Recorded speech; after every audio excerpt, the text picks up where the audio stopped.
കല്യാണം കഴിക്കാൻ ദൈവത്തിൽ ഞങ്ങളുടെ അടുത്തേക്ക് വരുമ്പോൾ ഒരു സീറ്റ് പറഞ്ഞ് കളയരുത്.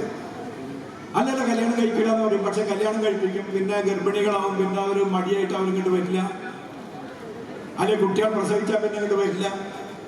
അല്ലെ ഭർത്താവ് പറയും ഇനി നീ പഠിക്കണ്ട, ഇനി നീ വീട്ടിലെ കാര്യം നോക്കിയാൽ മതി, എന്നെ നോക്കാൻ ആരും ഉണ്ടല്ലോ എന്ന് പറയും. ചിലപ്പം ഫാദർ ഇൻ ലോസ് പറയും ഇനി മോള് പോകണ്ടോ, ഞങ്ങളൊക്കെ നോക്കിയോടെ നിന്നാൽ മതി. അങ്ങനെയാണ് ഞങ്ങളും കോളേജിലേക്ക് എന്നുള്ള ഈ പദ്ധതി ഞങ്ങൾ ആവിഷ്കരിക്കേണ്ട പ്രധാനപ്പെട്ട കാര്യം. ഇത് നമ്മളെ കേരളത്തിൽ ഒരു കോളേജുകളും ഒരു സ്ഥലത്തും ഇല്ല. ഇവിടെ ജെംസ് കോളേജ് നമുക്ക് അതിന്റെ കംപ്ലീറ്റ് ആയിട്ടുള്ള സൗകര്യങ്ങൾ ചെയ്തിരുന്നു. ക്ലാസ് റൂമുകൾ വാടകയില്ലാതെ, അവർ ലൈബ്രറി ഉപയോഗിക്കാതിരുന്നു. അവിടെ മറ്റുള്ള കാര്യങ്ങളൊക്കെ സൗകര്യങ്ങളൊക്കെ അവർ ചെയ്തു തരുന്നുണ്ട്. ഒരു പൈസ അവർക്ക് കൊടുക്കുന്നില്ല. ഫീസും കാര്യങ്ങളൊക്കെ, അതായത് ഫീസ് ഇല്ലാതെ ഫ്രീ ആയിട്ടാണ് മുഴുവൻ കുട്ടികളെ പഠിപ്പിക്കുന്നത്. ആ അധ്യാപകരുടെ ചെലവ്, അതുപോലെ തന്നെ അവരുടെ ട്രാൻസ്പോർട്ട്, അങ്ങനത്തെ മറ്റുള്ള കാര്യങ്ങളൊക്കെ ഞങ്ങൾ തന്നെ എങ്ങനെയൊക്കെയോ വായിച്ചുണ്ടാക്കി കൊടുക്കുക ചെയ്യുന്നത്. സംസ്ഥാന സർക്കാരിനോട് ഞങ്ങൾ സഹായത്തിന് ചോദിച്ചിട്ടുണ്ട്. I don't know when they will give or what they will give. We don't know yet. പക്ഷേ എന്നിരുന്നാലും ഞങ്ങളത് വിടാൻ ഉദ്ദേശിക്കുന്നില്ല. അടുത്ത വർഷം ചുരുങ്ങിയത് ഞങ്ങളൊരു 200 കുട്ടികളെങ്കിലും ഇവിടെ പഠിപ്പിക്കാനുള്ള ശ്രമം നടത്തില്ല. ഞങ്ങൾ ഈ പദ്ധതിയുമായിട്ട് വന്നപ്പോൾ ഞങ്ങളുടെ ബോർഡിൽ ചർച്ച ചെയ്തപ്പോൾ പലരും പറഞ്ഞു എവിടെ കുട്ടികളൊന്നും വരില്ല, അവൾ നോക്കി ശ്രമിച്ചു നോക്കാൻ. അപ്പോൾ ഞാൻ ശ്രമിക്കാറുണ്ടെന്ന് കൊടുത്തപ്പോൾ 2 ദിവസം കൊണ്ടാണ് ഈ 82 കുട്ടികൾ ഇവിടെ പിന്നെ അഡ്മിറ്റ് ആയത്. 2 ദിവസം കൊണ്ട് 82 കുട്ടികൾ അഡ്മിറ്റ് ആയപ്പോൾ ഞങ്ങൾക്ക് തോന്നി ഇത് ഞങ്ങൾ വിചാരിച്ചോണ്ട് കിട്ടില്ല. അപ്പോൾ ഞങ്ങൾ സ്റ്റോപ്പ് ചെയ്തു. കാരണം ആദ്യത്തെ വർഷം തന്നെ കുട്ടികൾ വരികയാണെന്നുണ്ടെങ്കിൽ ഒരു കുട്ടിക്ക് വളരെയധികം ചെലവുണ്ട്. ആ ചെലവ് ഞങ്ങളൊക്കെ കൊണ്ട് ഉണ്ടാക്കുന്നതാണ്. അതുകൊണ്ട് സ്വാഭാവികമായിട്ട് എവിടുക്കത് എത്താന്നറിയില്ല. ഒരു കാര്യം തുടങ്ങി വെച്ചിട്ട് വിജയിക്കാതിരിക്കാൻ പറ്റില്ല. അപ്പോൾ സ്വാഭാവികമായിട്ട് ഞങ്ങൾ തൽക്കാലം നിർത്തി. പിന്നെ ഞങ്ങൾ ബാക്കിയുള്ളത് പിന്നെ ഈ അടുത്ത വർഷം ആരംഭിക്കാൻ ഞങ്ങൾ വെച്ചു. അത് വെറുതെ ഒരു പഠനമല്ല. ഇപ്പം ഈ അടുത്തൊരു ഞങ്ങളൊരു ഒരു ടെസ്റ്റ് നടത്തി, അവിടെ ഒരു മോഡൽ എക്സാമിനേഷൻ നടത്തി കുട്ടികൾക്ക്. 3 മാസം മുമ്പ് ഞങ്ങൾ 3-4 മാസം മുമ്പ് ഞങ്ങൾ ക്ലാസ് തുടങ്ങിയതാണ്. ഇതിൽ ഉദ്ഘാടന കർമ്മം നിർവഹിക്കാൻ വയ്യത് പ്രിയങ്കരനായ ശശി തരൂരിനെ തന്നെ ഞങ്ങൾക്ക് വേണമെന്നുള്ളതിൻ്റെ അടിസ്ഥാനത്തിലാണ്. ഇതേമാതിരി ഒരു കാര്യം ഉദ്ഘാടനം ചെയ്യാൻ ശശി തരൂരല്ലാതെ വേറെ ആരുള്ളത്? അദ്ദേഹം ലോകം കണ്ട ആളാണ്. ലോകത്തിൻ്റെ എല്ലാ കാര്യങ്ങളും അദ്ദേഹം കണ്ട ഒരാളാണ്. എന്താണ് എഡ്യൂക്കേഷൻ തന്നെ അറിയുന്ന ഒരാളാണ്. അപ്പോൾ സ്വാഭാവികമായിട്ട് ഇതേപോലൊരു പദ്ധതി ഇദ്ദേഹത്തിന് മുമ്പിൽ ഞങ്ങൾ കൊണ്ടുവരിക, അദ്ദേഹത്തിന് കാര്യങ്ങൾ മനസ്സിലാക്കി കൊടുക്കുക. അപ്പോൾ സ്വാഭാവികമായിട്ട് എന്താണ് അദ്ദേഹത്തിന് പറയാനുള്ളത് നമുക്ക് കേൾക്കാം. അതിൻ്റെ അടിസ്ഥാനത്തിലാണ് അദ്ദേഹം തന്നെ നിർബന്ധമായിട്ടും കിട്ടണം എന്നുള്ളതിൻ്റെ അടിസ്ഥാനത്തിൽ ഞങ്ങളോട് കൊണ്ടുവന്നത്. പിന്നെ ഈ പരിപാടിക്ക് SGOയുടെ വൈസ് ചാൻസലർ ഞങ്ങൾ വളരെയധികം സഹായിച്ചിട്ടുണ്ട്. എന്തൊരു പരിപാടി പറയുകയാണെങ്കിലും അദ്ദേഹം വളരെ താല്പര്യപൂർവ്വമാണ് ഇവിടെ വരാറ്. ഇപ്പം ഇതിനെ ഞങ്ങൾക്ക് ഒരു സെന്ററാക്കി ഉയർത്തിയ അദ്ദേഹം പിന്നെ കഴിഞ്ഞ പ്രാവശ്യം ഇവിടെ വന്നു. ഇവിടെ ഒരു സെന്ററാക്കി അദ്ദേഹം ഡിക്ലെയർ ചെയ്തു. ഇനിയും മറ്റുള്ള കാര്യങ്ങളൊക്കെ ഞങ്ങൾ ആവശ്യപ്പെടുന്നുണ്ട്. ആ കാര്യങ്ങളൊക്കെ ചെയ്തു തരാൻ കഴിഞ്ഞാണ് പ്രതീക്ഷ. അതേപോലെ തന്നെ നമ്മുടെ കാലിക്കറ്റ് യൂണിവേഴ്സിറ്റി വൈസ് ചാൻസലർ അദ്ദേഹം നമ്മളെ ഈ കോളേജ് ജംസ് എന്ന് പറയുമ്പോൾ സ്വാഭാവികമായിട്ടും അദ്ദേഹം പിന്നെ നമ്മളെ നാട്ടുകാരൻ തന്നെയാണ്. പുലാമത്തോളാണ്. എൻ്റെ ഒരു പഴയ വോട്ടറായിരുന്നു. അതുകൊണ്ടല്ല ഇഷ്ടം. പക്ഷേ അദ്ദേഹം നമ്മൾ അറിയുന്ന ഒരാളെന്നുള്ള നിലയിൽ വളരെ വലിയ താല്പര്യത്തോടു കൂടിയാണ് അദ്ദേഹം ഈ കാര്യങ്ങളൊക്കെ ഞങ്ങൾക്ക് ചെയ്തത്. അപ്പോൾ സ്വാഭാവികമായിട്ടും ഒരു സംശയമില്ല, ഈ കോളേജിൻ്റെ ഇതിന് നല്ല രീതിയിൽ തന്നെ ഞങ്ങൾ മുന്നോട്ട് കൊണ്ടുപോകണമെന്നാണ് ഞങ്ങൾ താല്പര്യം. അപ്പോൾ അതിന് വേണ്ടിയുള്ള സൗകര്യങ്ങൾ വലിയ പ്രശ്നങ്ങൾ തന്നെയാണ്. ഇതിന് സാമ്പത്തികമായിട്ടൊക്കെ വലിയ ബുദ്ധിമുട്ടുകൾ ഉണ്ടാവുമെന്ന് ഞങ്ങൾക്ക് അറിയാം. എന്നിരുന്നാലും ഇതൊരു ഇഞ്ച് പോലും വീഴ്ത്താതെ നല്ല രീതിയിൽ തന്നെ ഉയർത്തിക്കൊണ്ടുവരാൻ വേണ്ടി ഞങ്ങൾ ശ്രമമാണ് നടത്തുന്നത്. നിങ്ങൾ എല്ലാവരുടെ സഹായ സഹകരണം ഉണ്ടാവണമെന്ന് മാത്രം പറഞ്ഞുകൊണ്ട് ഞങ്ങൾക്ക് മറ്റുള്ള കാര്യങ്ങളിലൊക്കെ ഒന്നും പോകാതെ ഇതിൻ്റെ അധ്യക്ഷ പ്രസംഗം അവസാനിപ്പിക്കുകയാണ്. Thank you very much. Thank you, sir. Thank you for your wonderful presidential address. So we are blessed with the presence of a great intellectual, a man of thoughts and ideas, who is having a military of words and thoughts, a person who has written extensively on Indian culture and civilization, a person who has wrought paradoxical Prime Minister, Nehru, a wonderland of words, and many more. And his subjects transcends from language to linguistics, from linguistics to sociology, from sociology to philosophy, from philosophy to history. So this is the most blessed time of the history of GEMS Arts and Science College. With all your permission, I would like to call upon Dr. Shashi Tharoor, the effervescent politician, the great statesman, and undeniable presence of Indian Parliament, to inaugurate this great event.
ഇരിക്കുന്നുണ്ട്.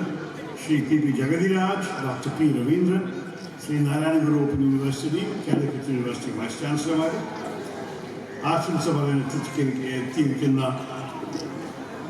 നമ്മുടെ Malappuram district panchayat president mister Rafeeq, Munkada block panchayat president Shri Abdul Kareem, ഗ്രാമപഞ്ചായത്ത് പ്രസിഡന്റായ ഉമ്മുകുൽസും ചക്കച്ചൻ, ഇവിടെ ഇരിക്കുന്ന എല്ലാ ജില്ലാ പഞ്ചായത്ത് അംഗങ്ങളെ, syndicate members, PTA പ്രസിഡന്റും വൈസ് പ്രസിഡന്റും, അസിസ്റ്റന്റ് രജിസ്ട്രാർ, ജെയിംസിൻ്റെ ഓരോരോ അധ്യാപകരെ, ഓരോരോ ഫാക്കൽറ്റി, അഡ്മിനിസ്ട്രേറ്റേഴ്സ്, രാഷ്ട്രീയ പാർട്ടികളുടെ പ്രതിനിധികളെ, വിദ്യാർത്ഥികളെ, സഹോദരി സഹോദരന്മാരെ, സുഹൃത്തുക്കളെ, എല്ലാവർക്കും എൻ്റെ വിനീതമായ നമസ്കാരം.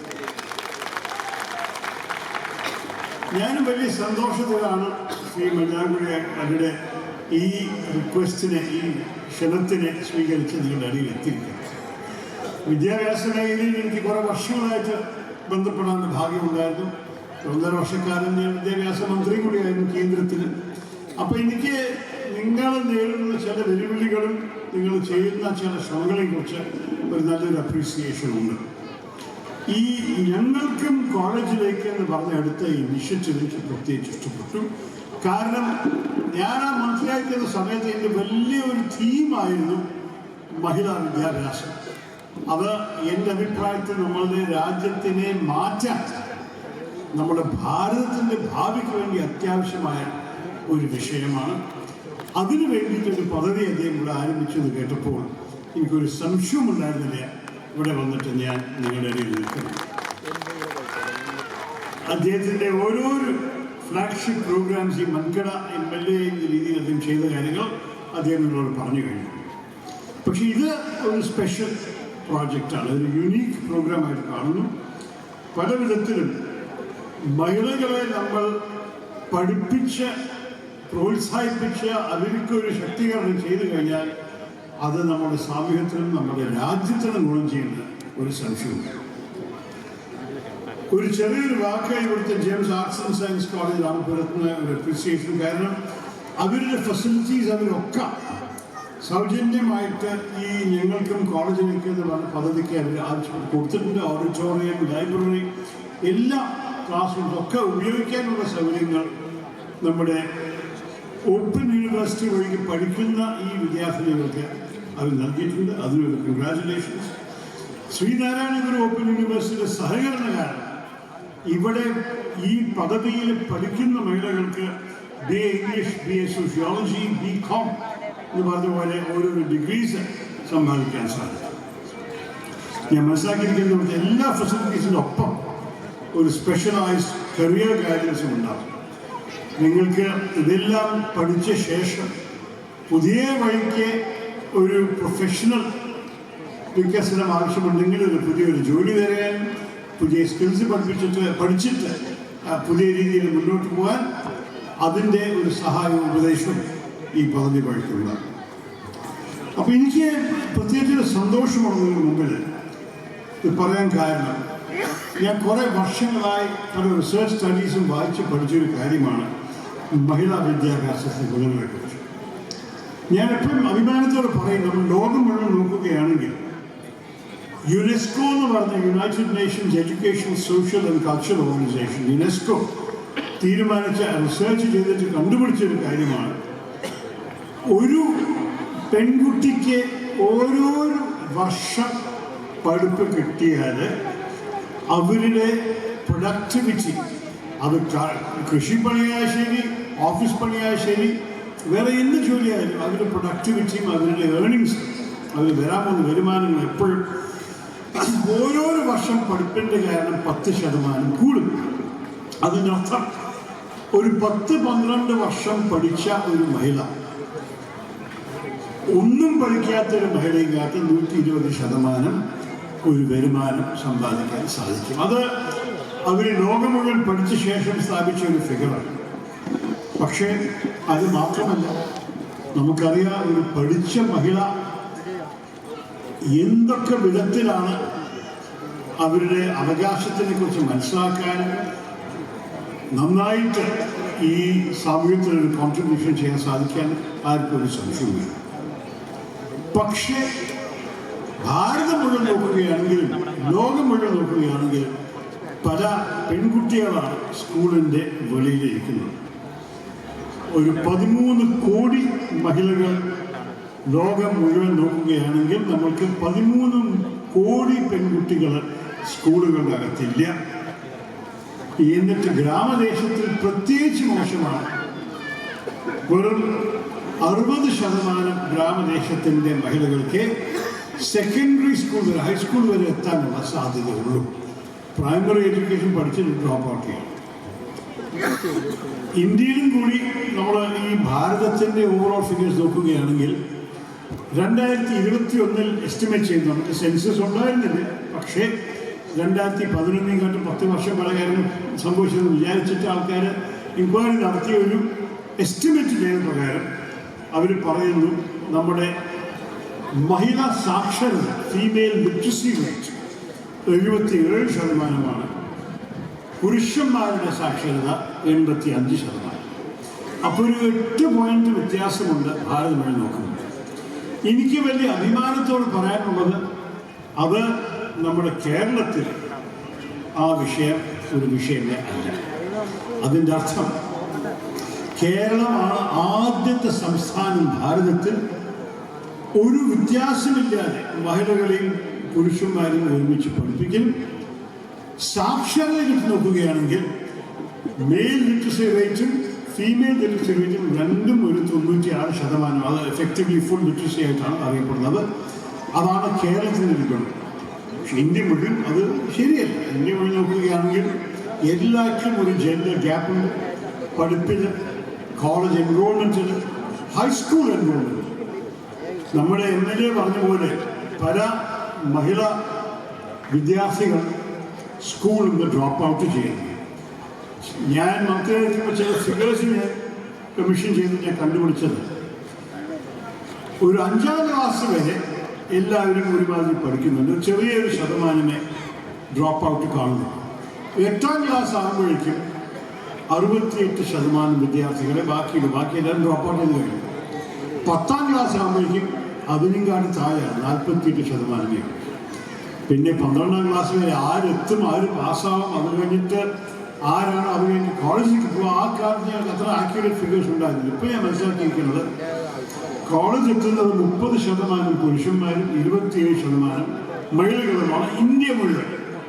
കേരളത്തിൽ ഒരു പക്ഷെ മെച്ചമായിരിക്കും, പക്ഷേ കേരളത്തിൽ വേറെ കുഴപ്പങ്ങളുണ്ട്. ജോലികൾ ചെയ്യാത്ത എണ്ണങ്ങൾ നോക്കുകയാണെങ്കിൽ മഹിള ഫീമെയിൽ ലേബർ പാർട്ടിസിപ്പേഷൻ റേറ്റ് മഹാമോശം. നമ്മുടെ സംസ്ഥാനത്തിൻ്റെ മഹിളകൾ വെറും 25% ജോലി എടുക്കുന്നത്. ഏത് ജോലിയായാലും ശരി, അത് ഒരു തൊഴിലാളി ജോലിയോ ഒരു കർഷകരുടെ ജോലിയോ അതൊരു ടീച്ചറായിട്ടോ പ്രിൻസിപ്പളായിട്ടോ എക്സിക്യൂട്ടീവായിട്ടോ അതൊന്നും എല്ലാം കൂടി കൂട്ടിയ 25% പ്രവർത്തിക്കണം. ബാക്കി എല്ലാവരും ഒന്നുമല്ലെങ്കിൽ തൊഴിലില്ലായ്മയിലാണ്, അല്ലെങ്കിൽ വീട്ടുപണി മാത്രം ചെയ്തുകൊണ്ടിരിക്കുകയാണ്. ഇന്ത്യ മുഴുവൻ നമ്മളെല്ലാറ്റിനും കേരളമാണ് മെച്ചം ഇന്ത്യക്കാട്ട്. പക്ഷെ ഇതിൽ കേരളം മോശമാണ്. കാരണം ഇന്ത്യയിൽ മുഴുവൻ നോക്കുകയാണെങ്കിൽ ഇന്ത്യത്തെ മഹിള ലേബർ പാർട്ടിസിപ്പേഷൻ റേറ്റ് 32%. അപ്പോൾ നമ്മൾ നല്ലോണം പുറകെയാണ് 25%. അപ്പോൾ ഇതിനെക്കുറിച്ച് ഞാൻ നോക്കുമ്പോൾ എനിക്ക് പ്രത്യേകിച്ച് തോന്നിയത് ഞങ്ങൾക്കും കോളേജിലേക്ക് എന്ന് പറഞ്ഞാൽ ചിന്തിച്ച ഇങ്ങനെ കൺസെപ്ഷ്യലൈസ് ചെയ്ത ഈ പദ്ധതി നമ്മൾ കൊണ്ടുവന്നാൽ മക്കളയിൽ അറ്റ്ലീസ്റ്റ് നമുക്ക് നമ്മുടെ മഹിളകൾക്ക് അവസരങ്ങൾ കൊടുക്കാനും തൊഴിൽ കിട്ടാനുള്ള സാധ്യത നമുക്ക് കൂട്ടാൻ സാധിക്കും. നമുക്കറിയാം നമ്മുടെ രാജ്യത്തിൽ പല മാറ്റങ്ങളും വന്നുകൊണ്ടിരിക്കുന്നുണ്ട്. മഹിളകൾ പഠിച്ച് വലുതായ ശേഷം നമ്മൾ എല്ലാ മേഖലയിലും അതിൻ്റെ സാന്നിധ്യം കാണുന്നതാണ്. കേരളത്തിൽ ഇന്ന് ഞാൻ ഇവിടെ വരുന്നതിന് മുമ്പിൽ പ്രസംഗിച്ച ഒരു സ്ഥലത്തിൽ ഒരു ഓണർ ഗാർഡ് ഉണ്ടായിരുന്നു, NCCക്കാരന്. അതൊക്കെ പകുതി പട്ടാളക്കാർ തോക്കൊക്കെ പിടിച്ച് നിൽക്കുന്നത് മഹിളകളാണ്. എനിക്ക് ഇതിനെക്കുറിച്ച് പറയാനുള്ളത് എൻ്റെ അഭിപ്രായത്തിൽ പുരുഷന്മാർക്ക് എന്ത് ചെയ്യാൻ സാധിച്ചോ 21ാം നൂറ്റാണ്ടിൽ അത് എല്ലാ മഹിളകൾക്കും ചെയ്യാൻ സാധിക്കും. ഒറ്റ കാര്യമില്ല ഒരു പുരുഷന് ചെയ്യാൻ സാധിക്കുന്നത് ഒരു പക്ഷേ ബലം ശക്തി മാത്രം നമ്മൾ നോക്കുകയാണെങ്കിൽ അതിലൊരു പക്ഷേ വ്യത്യാസം ഉണ്ടാവും. പക്ഷെ വേറെ ഏത് മേഖലയിലും മഹിളകൾ ഒരു രീതിയിലും ഇൻഫീരിയർ അല്ല. അവർക്ക് പുരുഷന്മാർ ചെയ്യുന്നത് എല്ലാം ചെയ്യാൻ സാധിക്കും. പക്ഷെ അവർക്ക് ഒരു കാര്യം കൂടി ചെയ്യാൻ സാധിക്കും, പുരുഷന്മാർക്ക് ചെയ്യാൻ സാധിക്കാത്തത് അതൊരു കുട്ടിയെ പ്രസവിച്ചു. അത് നോക്കുമ്പോൾ എനിക്ക് തോന്നുന്നത് എന്തൊരു ഭാഗ്യമാണ് ഞങ്ങൾ പുരുഷന്മാർക്ക് മഹിളകൾ ഞങ്ങൾക്ക് ഇതുവരെ നേതൃത്വം വിട്ടു തന്നിരിക്കുന്നത്. ഈ വേദി നോക്കുകയാണെങ്കിൽ ആകെ ഒരു മഹിള 2 മഹിളയെ കാണുന്നുള്ളൂ, എല്ലാം പുരുഷന്മാരാണ്. അത് ശരിയാണ്. അവർക്ക് എണീച്ച് പറഞ്ഞൂടെ, പുരുഷന്മാരെ നിങ്ങൾ മാറി നിൽക്കും, നിങ്ങൾ ചെയ്യാനൊക്കെ എനിക്കും ചെയ്യാൻ അറിയും, എനിക്ക് സാധിക്കും. ആ സമയം വരും പുരുഷന്മാരെ, ഞാൻ നിങ്ങൾ എല്ലാവരോടും പറയുന്നു, ആ കാലം വലിയ ദൂരമല്ല. പക്ഷെ ഇപ്പോ മഹിളകൾ കുട്ടികളെ പ്രസവിച്ച് വളർത്തി വീട് നോക്കുന്നവരും പഠിപ്പുണ്ടെങ്കിൽ ഇതും കുറെ റിസർച്ച് സ്റ്റഡീസ് ചെയ്തിട്ടാണ് സ്ഥാപിച്ചിരിക്കുന്നത്. അവരുടെ കുട്ടികൾ ഹെൽത്തിയറായിരിക്കും, നല്ല ആരോഗ്യത്തിൽ വളരും. കാരണം പഠിച്ച അമ്മയ്ക്ക് പല കാര്യങ്ങൾ അറിയാം. ജേംസിനെ കുറിച്ച് അറിയാം, ബാക്ടീരിയയെ കുറിച്ച് അറിയാം, വെള്ളം തിളപ്പിക്കാനുള്ള ആവശ്യത്തിനെ കുറിച്ച് അറിയാം. കുട്ടിക്ക് കൊടുക്കുന്ന മുമ്പ് കുട്ടിക്ക് കയ്യിൽ വൃത്തികേടുണ്ടെങ്കിൽ ആ കൈ കൊണ്ട് ഭക്ഷണം കഴിക്കാൻ പാടില്ല അറിയാം. ഇതൊക്കെ പഠിച്ചവർക്കാണ് ഇതൊക്കെ ചൂണ്ടിക്കാണിക്കാനും കുട്ടിയെ വളർത്തുമ്പോൾ ആ കുട്ടിയുടെ ആരോഗ്യത്തിന് ബാധിക്കാത്ത രീതിയിൽ വളർത്തുന്നത്. അതുമാത്രമല്ല, നമ്മുടെ മഹിളാ പ്രവർത്തനം, വീട്ടു പ്രവർത്തനമായാലും ശരിയാണ്, അതില് മഹിളകളുടെ വലിയൊരു ഗുണമാണ്. അതിൽ മറ്റേ മഹിളകളെ സഹായിക്കും. അപ്പോൾ ഒരു പഠിച്ച മഹിള ഒരു ഗ്രാമത്തിലുണ്ടെങ്കിൽ അടുത്ത പഠിക്കാത്ത മഹിളയെ ഉപദേശിക്കാൻ അവർ തയ്യാറാണ്, സ്നേഹം കാണിക്കാൻ തയ്യാറാണ്.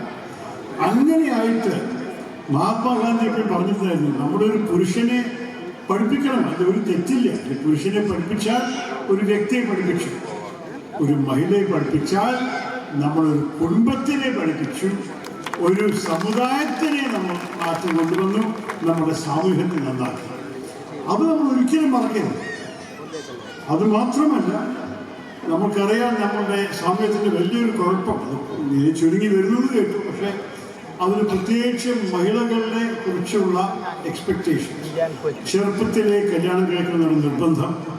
ഇപ്പോൾ നമ്മൾ നിയമം വഴിക്ക് അതിനെക്കുറിച്ച് നീട്ടാൻ സാധിച്ചു. 18 വയസ്സിന് മുമ്പ് കല്യാണം കഴിക്കാൻ ആർക്കും അവകാശമില്ലാതാക്കിയിട്ടുണ്ട്.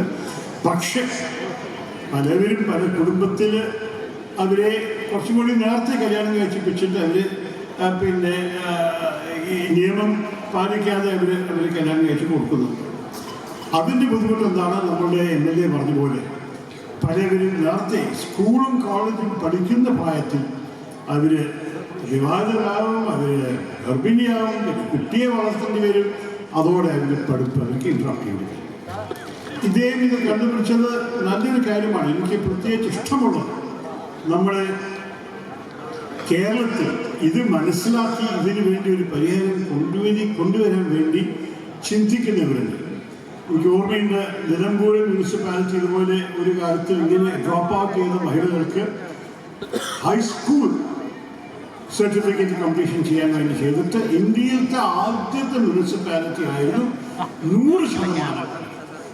അപ്പോൾ എല്ലാ മഹിളകൾക്കും ഹൈസ്കൂൾ സർട്ടിഫിക്കറ്റ് എത്താനുള്ള സാധ്യത. ചിലവർ 50 വയസ്സിലും 55 വയസ്സൊക്കെ അവർ ഹൈസ്കൂൾ പരീക്ഷകൾ എഴുതിയിട്ടുണ്ടായിരുന്നു നിലമ്പൂരിൽ. പക്ഷേ അവർ പഠിപ്പിക്കാനുള്ള ആ സംവിധാനം മുനിസിപ്പാലിറ്റി ചെയ്ത കാരണം അവർക്ക് അങ്ങനെ കിട്ടി. അതുപോലെ തന്നെ ഇന്നത്തെ ഈ പദവി എന്താ പറയണം, ഏത് പ്രായമായാലും പഠിപ്പിന് ഒരു പരിധിയില്ല. നമ്മൾ ഏത് പ്രായത്തിൽ പഠിക്കുക. ഞാനെപ്പോഴും പറയും, ഞാനിപ്പോൾ ഒരു മുത്തശ്ശനായി, പക്ഷെ എനിക്ക് എല്ലാ ദിവസവും എൻ്റെ ജീവിതത്തിൽ ഒരു ദിവസം ഉണ്ടായിട്ടുള്ള ഒരു പുതിയ കാര്യം പഠിക്കാൻ വല്ലതും, ഒരു പുതിയ വാക്കായ ശരി, ഒരു പുതിയ ഐഡിയ ആയ ശരി, ഒരു പുതിയ അനുഭവമായ ശരി, ഒരു പുതിയ ബന്ധമായ ശരി. പക്ഷെ നമുക്ക് എല്ലാ ദിവസവും നമ്മുടെ മനസ്സ് തുറന്നിട്ടുണ്ടെങ്കിൽ നമുക്ക് എല്ലാ ദിവസവും പഠിക്കാൻ സാധിക്കും. അതറിഞ്ഞിട്ട് എനിക്ക് വലിയ സന്തോഷമാണെന്ന് കേട്ടു. നമ്മുടെ വൈസ് ചാൻസലറോട് പറയായിരുന്നു, ശ്രീ MLA കൂടി പറയായിരുന്നു, ശ്രീ അലി, പല മുത്തശ്ശിമാരെ ഇന്നത്തെ പ്രോഗ്രാമിൽ ഞങ്ങൾക്കും കോളേജിലേക്ക് എന്ന് പറഞ്ഞ പദ്ധതിയിൽ അവർ എൻറോൾ ചെയ്തിട്ടുണ്ട്. അവർ പഠിപ്പ് ആരംഭിക്കുന്നുണ്ട്. ചില വീട്ടമ്മമാരുണ്ട്, ചില നല്ല പ്രായമുള്ള കുട്ടികളുടെ അമ്മമാരുണ്ട്, ചില ചെറിയ പ്രായമുള്ള കുട്ടികളുടെ അമ്മമാരുണ്ട്. പക്ഷെ അവർ ഇതൊക്കെ എഴുതി. ഞാൻ തിരുവനന്തപുരത്ത് കഴിഞ്ഞ മാസം ഇന്ദിരാഗാന്ധി നാഷണൽ ഓപ്പൺ യൂണിവേഴ്സിറ്റി ഇതുപോലെ ഒരു പദ്ധതി ചെയ്തപ്പോൾ ഓരോരോ മേഖലയിലത്തെ ജോലി എടുക്കുന്ന ആൾക്കാർ അവരുടെ കരിയേഴ്സിനെ മെച്ചപ്പെടുത്താൻ വേണ്ടിയിട്ട് അവർ Indira Gandhi national open university course ഉണ്ട്. അവർ ഒന്ന് രണ്ട് നണ്ണുമാരുണ്ടായിരുന്നു. ക്രിസ്ത്യൻ സമുദായത്തിലേക്ക് അറിയാമല്ലോ, നണ്ണ് പറഞ്ഞാൽ പിന്നെ അച്ഛന്മാരും സിസ്റ്റേഴ്സും ഉണ്ട്. ഈ സിസ്റ്റേഴ്സ് കോഴ്സ് എടുക്കാൻ വേണ്ടി എൻറോൾ ചെയ്തിട്ടുണ്ടായിരുന്നു. ഇതൊക്കെ കാണുമ്പോൾ വലിയ സന്തോഷം. നമ്മൾ ഏത് മേഖലയിലായാലും ഏത് ജോലി ഉണ്ടെങ്കിലും ഏത് ജീവിതമുണ്ടെങ്കിലും നമുക്ക് പഠിക്കാൻ സാധിക്കണം. അതിന് സമയം ഉണ്ടാക്കേണ്ടി വരും. ഇന്ന് ഞാൻ ഇവിടെ വരുന്ന മുമ്പ് ഒരു ഇൻറ്ററാക്ഷൻ ചെയ്യാവുന്ന ഓഡിറ്റോറിയത്തിൽ അവിടെ ഒരു വിദ്യാർത്ഥിനി നിങ്ങളൊപ്പം ഈ പുതിയ പദ്ധതിയിൽ പങ്കെടുക്കുന്ന വിദ്യാർത്ഥി ചോദിച്ചു, എന്താണ് മെച്ചപ്പെട്ട സ്ട്രാറ്റജി പഠിക്കാൻ? അപ്പോൾ നിങ്ങൾ എല്ലാ ദിവസവും ഒരു സമയം മാറ്റി വെക്കണം. അത് എത്ര സമയമാണ് നിങ്ങൾക്ക് അറിയണം, നിങ്ങളുടെ ജീവിതത്തിൻ്റെ ഏത് സമയമാണ് നിങ്ങൾക്ക് അറിയണം. പക്ഷെ സമയം മാറ്റി വെച്ചിട്ട് നിങ്ങളുടെ കോഴ്സ് വർക്ക് പഠിക്കാൻ തുടങ്ങിക്കഴിഞ്ഞാൽ എനിക്കൊരു സംശയവുമില്ല, നിങ്ങൾ അവസാനത്തിൽ നിങ്ങളുടെ ഉദ്ദേശം വരെ എത്തും. പിന്നെ നമുക്കറിയാം, മഹിളകൾക്കുണ്ടാകുന്ന അനുഭവങ്ങൾ പല പുരുഷന്മാർക്കുണ്ട്. ആ അനുഭവങ്ങളും അവരുടെ പഠിപ്പിൽ അവർ കൊണ്ടുവരും. എങ്ങനെയാണ് ചില ബുദ്ധിമുട്ടുകളെ അവർക്ക് ഓവർകം ചെയ്യാൻ സാധിക്കുക, എങ്ങനെയാണ് ചില കാര്യങ്ങൾ ഒരുപക്ഷെ പുരുഷന്മാർ മനസ്സിലാക്കാത്ത ചില അനുഭവങ്ങൾ അവർ പ്രോസസ്സ് ചെയ്യുക, എങ്ങനെയാണ് അവരെ പഠിച്ചിട്ട് പുതിയ രീതിയിൽ. ഫോർ എക്സാമ്പിൾ, ഇന്നത്തെ ഈ ഡിഗ്രീസ് കണ്ടിരിക്കുന്നത് BA സോഷ്യോളജി ഉണ്ട് ഇല്ലേ? ഇതിലെന്തൊക്കെയാണ് പഠിക്കുന്നത്? അതെ, BA സോഷ്യോളജി ഉണ്ട്. അപ്പോൾ സോഷ്യോളജി പറഞ്ഞാൽ സാമ്യത്തെ കുറിച്ച് പഠിക്കുകയാണ്. എങ്ങനെയാണ് നമ്മൾ സാമ്യം നടക്കണമെന്ന് മനസ്സിലാക്കാനുള്ള സാധ്യത ഈ വഴിക്കും വരാൻ സാധിക്കും. അപ്പോൾ എൻ്റെ അഭിപ്രായത്തിൽ എല്ലാ വിധത്തിലും നമുക്ക് ഒരു കാര്യം അഭിമാനത്തെ ചൂണ്ടിക്കാണിക്കാൻ സാധിക്കുന്നത്, നമ്മളുടെ മഹിളകൾ ഇങ്ങനെ പഠിച്ച് നന്നായി വലുതായാൽ കേരളത്തിനെ ഗുണം ചെയ്യും, നമ്മുടെ സാമ്യത്തെ ഗുണം ചെയ്യും, നമ്മുടെ പ്രവർത്തന സ്ഥലങ്ങൾ, വർക്ക് പ്ലേസസ്, അവിടെയും മാറ്റങ്ങൾ വരാൻ സാധിക്കും.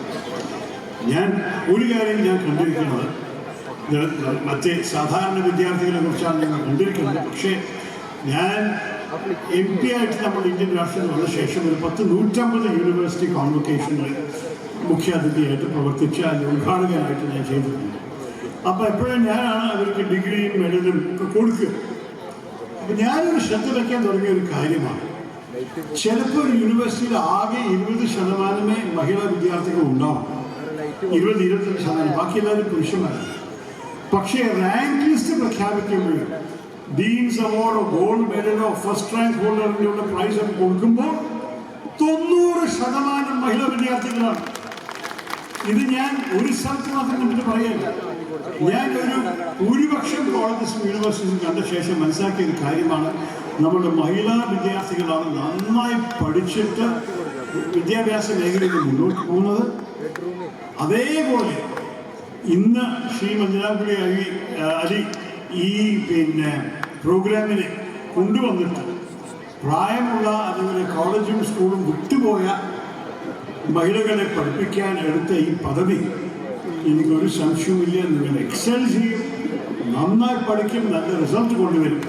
അപ്പം അതുകൂടി പറഞ്ഞിട്ട് എല്ലാ വിധത്തിലും ഈ വിദ്യാഭ്യാസ മേഖലയിൽ ഈ കോളേജും ഈ പ്രോഗ്രാമും നിങ്ങൾക്ക് തരുന്ന അവസരങ്ങൾ കയ്യിൽ ഏറ്റെടുത്ത് മുന്നോട്ട് പോകണമെന്ന് കൂടി പ്രാർത്ഥിച്ചിട്ട്, നമ്മുടെ സമൂഹത്തിൻ്റെ ഒരു എംപവർമെൻ്റ്, ഒരു ശക്തീകരണം കൂടി വരട്ടെന്ന് കൂടി പ്രാർത്ഥിച്ചിട്ട് ഞാൻ ഇന്നത്തെ ഈ ചടങ്ങിന് ഞങ്ങൾക്കും കോളേജിലേക്ക് എന്ന് പറഞ്ഞ പദ്ധതിയെ ഔപചാരികമായി ഉദ്ഘാടനം ചെയ്തു. ഒരിക്കൽ കൂടി നന്ദി, നമസ്കാരം. ഒരു ഡിജിറ്റൽ ഇനോഗ്രേഷൻ കൂടി ചെയ്യുന്നുണ്ട്, സ്ക്രീൻ നോക്കിക്കൊണ്ട്.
Thank you, sir. We're deeply grateful to the privilege of hearing your enlightening and പണിക്കൂലിയില്ലാതെ inspiring speech. സ്വർണ്ണാഭരണങ്ങൾ സ്വന്തമാക്കുവാൻ സ്കൈ ഗോൾഡൻ ഡയമണ്ട്സ് അവതരിപ്പിക്കുന്നു സ്കൈ സുരക്ഷ ഗോൾഡ് പർച്ചേസ് സ്കീം. മാസത്തവണ 500 രൂപയിൽ തുടങ്ങാവുന്ന ലളിതമായ സ്കീമുകൾ. 12 മാസ കാലാവധി. കാലാവധിക്ക് ശേഷം പണിക്കൂലിയില്ലാതെ ആഭരണങ്ങൾ പർച്ചേസ് ചെയ്യാം. കൂടാതെ സ്വർണ്ണവില വർധനവിൽ നിന്ന് പരിരക്ഷ നേടാൻ സ്കൈ ഗോൾഡ് ഒരുക്കുന്നു സ്കൈ സുരക്ഷ സ്കീം. 12 മാസ കാലാവധി. കൃത്യമായി പണമടയ്ക്കുന്നവർക്ക് കാലാവധിക്ക് ശേഷം 7% ബോണസോടുകൂടി സ്വർണ്ണാഭരണങ്ങൾ പർച്ചേസ് ചെയ്യാം. നിങ്ങൾ അടയ്ക്കുന്ന തുകയുടെ മൂല്യത്തിനനുസരിച്ച് സ്വർണം നിങ്ങളുടെ അക്കൗണ്ടിൽ നിക്ഷേപിക്കുന്നു. ഈ സ്കീമുകളിൽ അംഗമാകാൻ ഇന്ന് തന്നെ കോൺടാക്ട് ചെയ്യൂ. Sky Gold, elegance of beauty, Perinthalmanna, Nilambur, Ponnani.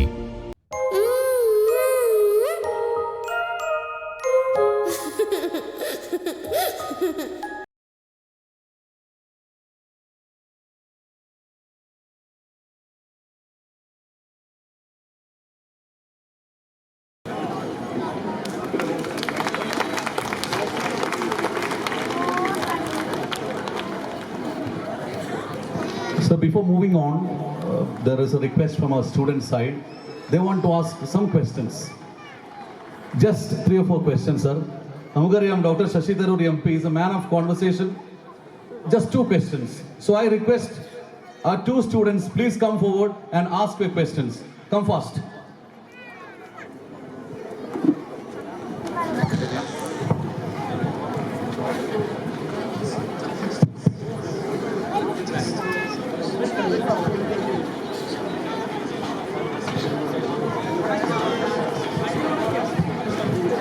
Right, ചോദ്യം എന്താ? പേര് പറഞ്ഞു, എന്താ പഠിക്കുന്നത് പറഞ്ഞു? Good evening, sir. Good evening. My name is Fatima Najwa, and I'm a student of MSW Social Work, Masters in Social Work. I'm a first year student. Okay Fathima. Okay. Sir, I would like to ask a question, and I'm moving on. Sir, India is a country rich in human resource, but it isn't utilized or properly channelized for the development of our country. Sir, as a member of our parliament, what are the efforts that you have taken in this matter? And also, sir, Okay, let me answer Okay. that. The human resources of the country are vast in quantity, but they are not vast in quality. And that is a big problem. I'll give you a couple of examples. 17% of the world's brains are in India because we have 17% of the world's population. But we have only 2% of the world's research output. So where are the scholars and researchers? Similarly, if you look at the large number of people in the labor force who are not qualified, who have no certification, who have no training, we are amongst the worst in the world. To give you an example, in Germany, 84% of the blue-collar workers, the factory workers, ordinary workers, are fully skilled and trained. In India, it is 2%. So we cannot compete until we improve the quality of our human resource through better education and better skill development. I had too short a stint in the ministry. I was not even there 1.5 years, and unfortunately it was just before the election. But the one thing I tried to do was to try and explain this to as many audiences as possible, using the public platforms available to speak about these things and encourage people to do more, challenging private companies to do more skill development and so on. It's still very much a work in progress. We have a long way to go. But that's the answer to your question. We have human resources. We need to give them skills. We need to give them education. We need to give them training to equip them to take advantage of everything the world has in the 21st century. thank you, sir. Thank you. Good evening, sir. I'm Hannah. I'm second year geology student.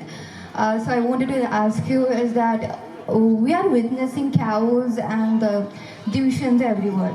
So the element of communalism is highlighted everywhere, and our country is getting much more polarized. So according to you, sir, how can we resist all these tensions and make our country coexisting? Well, as you know, this is something I've spoken against very loudly and very volubly for a long time.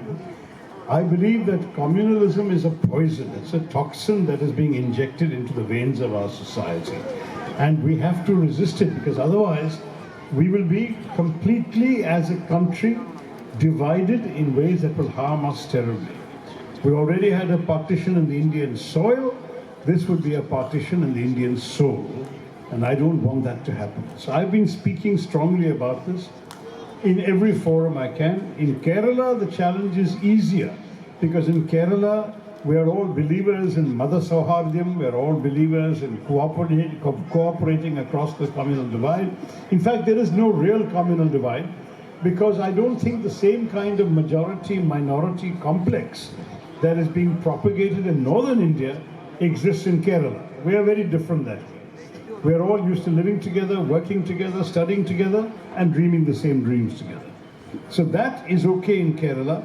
Sadly, it is not so easy in other parts of the country.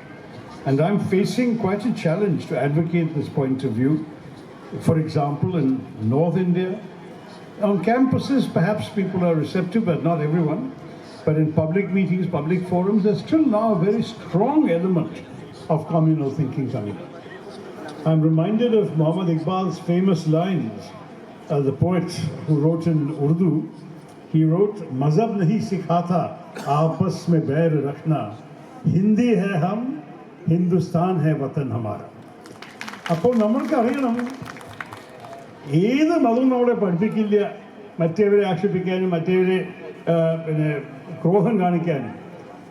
മതം നമ്മളെ പഠിപ്പിക്കുന്നത് നമ്മളുടെ രാജ്യത്തെ സ്നേഹിക്കാനാണ്. നമ്മളെല്ലാവരും ഭാരതീയരാണ്, ഭാരതമാണ് നമ്മുടെ നാട്. അതായിരുന്നു അദ്ദേഹം ഉറുദുവിൽ കുറേ വർഷങ്ങൾ മുമ്പ് ഒരു നൂറ്റാണ്ട് ഓൾമോസ്റ്റ് മുമ്പ് എഴുതിയതാണ്.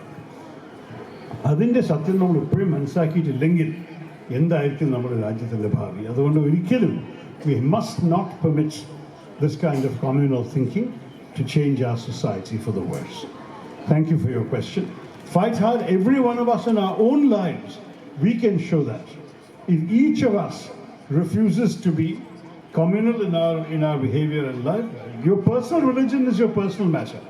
But in society, at work, and so on, if we can see people for the quality of who they are, and not by the accident of their birth into a particular religion or a particular caste or a particular linguistic group, if we can treat human beings for who they are as people in our own lives, we will already have made a contribution against this kind of thing. Good luck to you. Good evening, sir. My name is Sai Banu. I'm That a will have to be the postgraduate. last question. Yeah, Last sure. question. Yeah, sure. I'm a postgraduate student, English literature.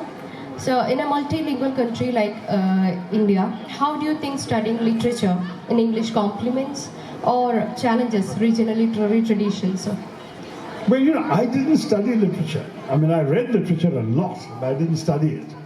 And the reason that I say that to you is that sometimes if you feel that you want to learn something else, in my case it was history, which required more academic training, whereas literature for me was a love affair. I just loved literature, I loved reading.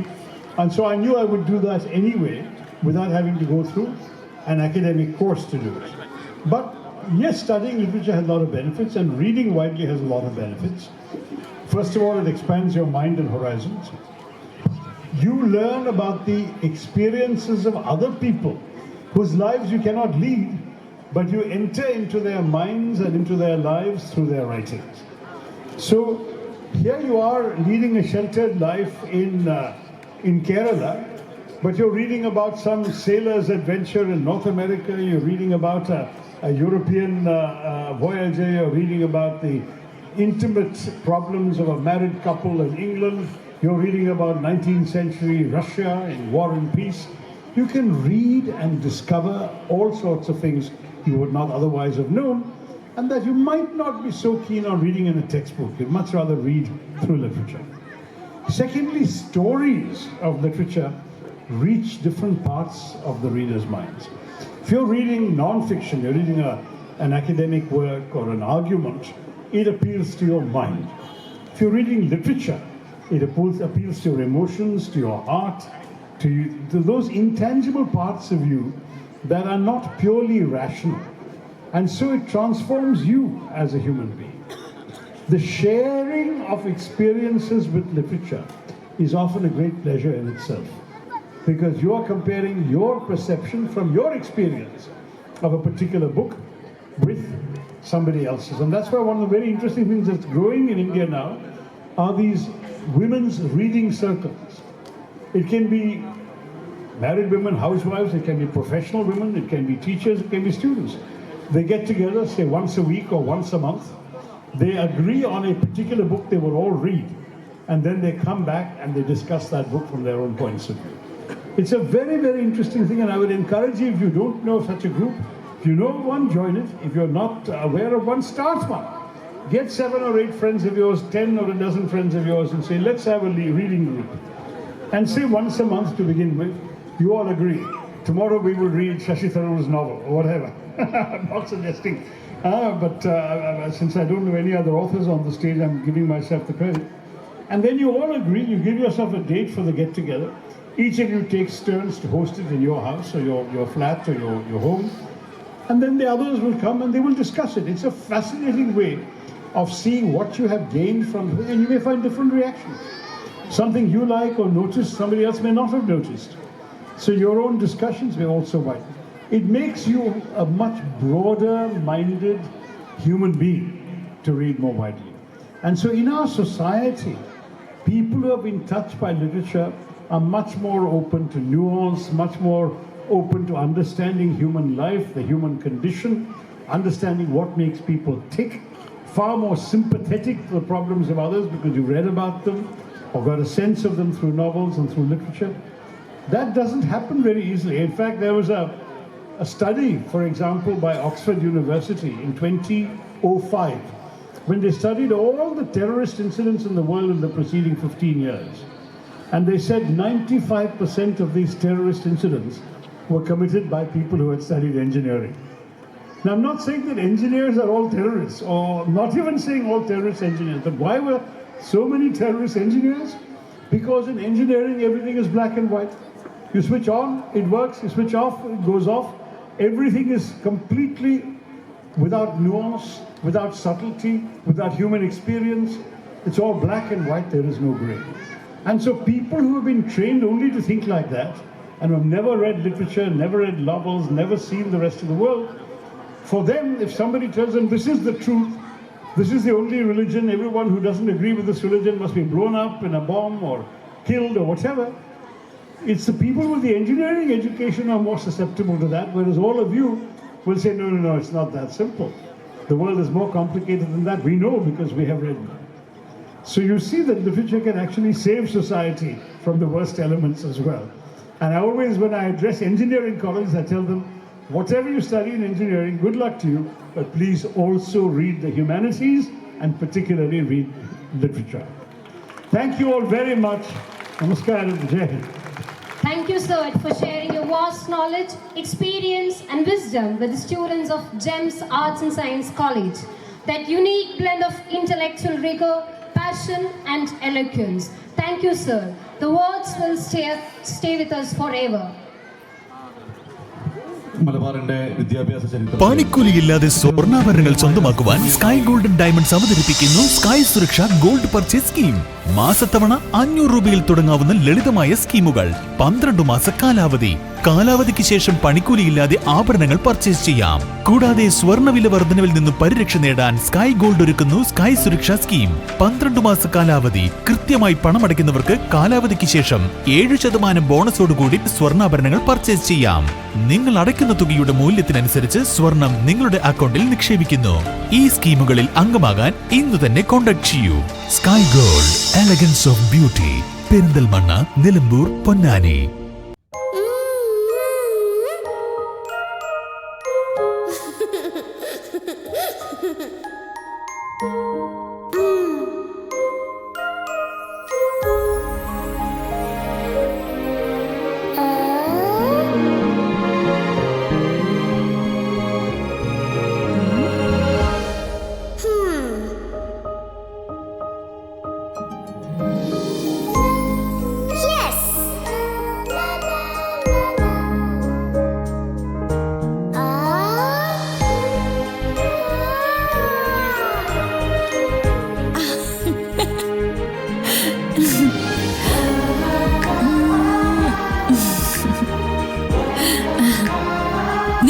നിക്ഷേപങ്ങൾക്ക് UGS group നൽകുന്നു അതിവേഗ വളർച്ച.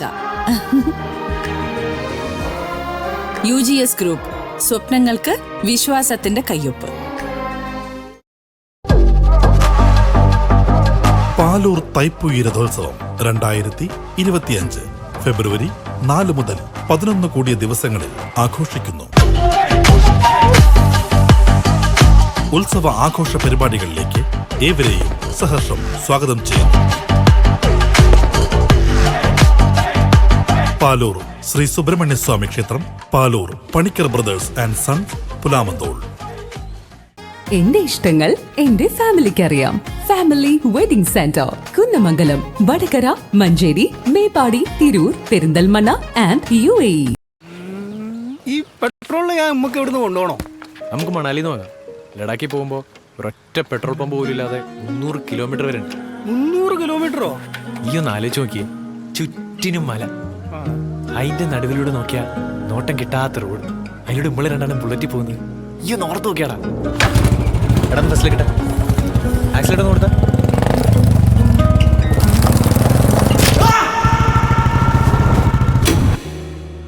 വിരലിന്റെ അറ്റം കട്ടായി പോയിട്ട് ഇങ്ങനെ തൂങ്ങി കിടക്കുമായിരുന്നു. മുറിച്ച് കളയണമെന്നാണ് കൊണ്ടുപോടത്തൊക്കെ പറഞ്ഞത്. കൂടെ ഉണ്ടായിരുന്ന അഭി പറഞ്ഞു നമുക്ക് കിംസ് അൽ ഷിഫയെ കൊണ്ടുപോകാം. വിരലിന്റെ കാര്യത്തിലാണേലും യാത്രയുടെ കാര്യത്തിലാണേലും രണ്ടും മുറിഞ്ഞു പോകാതെ തുന്നിച്ചേർത്തത് കിംസ് അൽ ഷിഫയിലെ ഹാൻഡ് ആൻഡ് റിസ്റ്റ് സെന്റർ ആണ്. Hand and wrist centre, KIMS Al Shifa hospital, Perinthalmanna.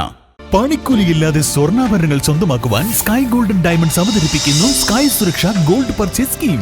മാസത്തവണ 500 രൂപയിൽ തുടങ്ങാവുന്ന ലളിതമായ സ്കീമുകൾ. 12 മാസ കാലാവധി. കാലാവധിക്ക് ശേഷം പണിക്കൂലിയില്ലാതെ ആഭരണങ്ങൾ പർച്ചേസ് ചെയ്യാം. കൂടാതെ സ്വർണ്ണവില വർധനവിൽ നിന്നും പരിരക്ഷ നേടാൻ സ്കൈ ഗോൾഡ് ഒരുക്കുന്നു സ്കൈ സുരക്ഷ സ്കീം.